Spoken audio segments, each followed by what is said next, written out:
I should have just stayed home. I could have easily watched the WNBA game. It was both last place teams playing instead of what was going on right now. See, tonight is Friday.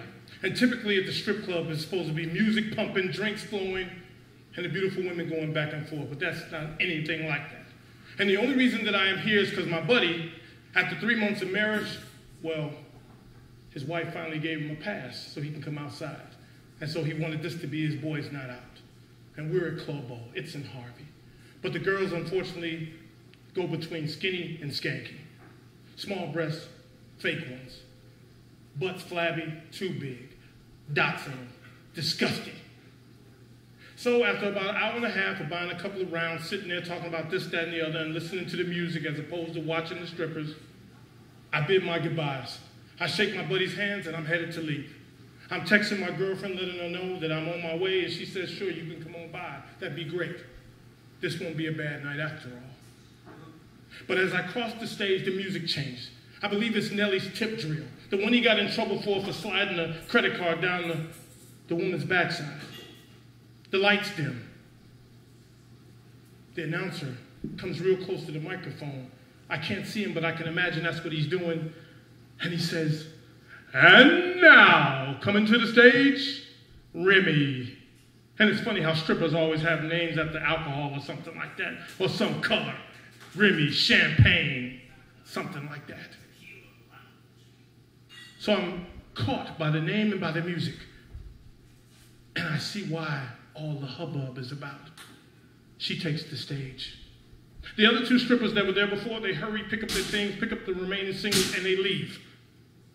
And she takes the stage like a Black Panther. But first she takes her towel, which is dark black, and wipes off the pole very thoroughly.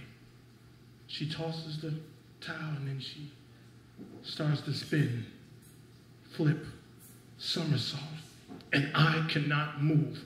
Instinctively, I take off my glasses because they are fogged up. Instinctively, I wipe my mouth because I'm sure I'm drooling like Waldo in the Van Halen video from long time ago, Hot for Teacher, I believe it was. I cannot move.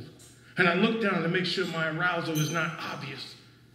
This old, balding, sort of overweight man behind me is telling me to move out the way, and I give him a mean look, but then I try to be considerate because I don't want to miss this either if I was him, so I take the seat closest to the stage. And all $150 worth of singles are in my hand. In 10 minutes, they are hers because she deserves that and more. She walks back and forth and she knows she has me. She comes past, rubs her boobs in my face, smiles at me, winks at me. I'm in love. And I'm sure you might laugh at me and say, no, that's lust. No, that's love.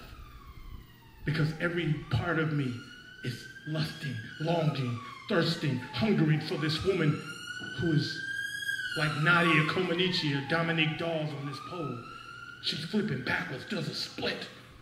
And the things she does with her backside, how does she do it where it goes to the music? Boom, boom, boom, boom, boom, boom, boom, boom. And like the snake charmer with the cobra, I'm right along with her. Boom, boom, boom, boom, boom, boom, boom. As the third song comes to a close and she comes over and rubs my bald head and gathers up her remaining singles, gathers up the lingerie that she so elegantly discarded, I head to the ATM machine. I pull out both debit cards. From the savings, I withdraw $500.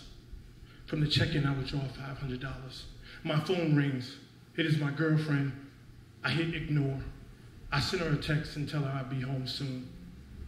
I head to one of the concierges. It's funny, strip clubs have concierges. They're big guys in black and white, black suits, white shirts.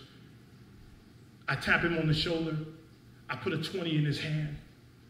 And I ask him, who is that on the pole? My poem.